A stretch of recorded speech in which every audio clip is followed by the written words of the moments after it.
Modal RM90, potensi untung juta-juta. Macam tipu kan? Tapi inilah kisah real. Bukan drama. Kak Ita pun dulu suri rumah.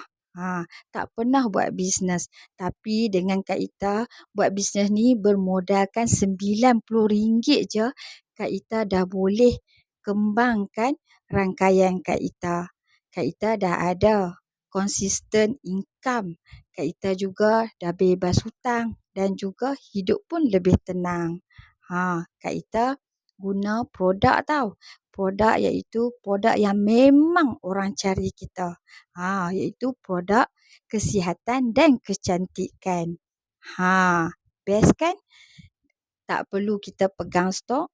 Tak perlu kita nak keluar rumah. Main di handphone je. Nak belajar tak? Step ini daripada Kak Ita. Kalau nak, cepat komen, nak belajar. Korang kena dah bermula hari ini. Tak perlu nak tunggu gaji korang nak berubah. Cepat-cepatlah klik link bio Kak Ita di atas tu. Isi maklumat sampai habis, Kak Ita akan hubungi korang secepat mungkin. Dan tim Kak Ita akan bantu korang dari zero menjadi hero. Tiada mustahil dalam kehidupan. Assalamualaikum.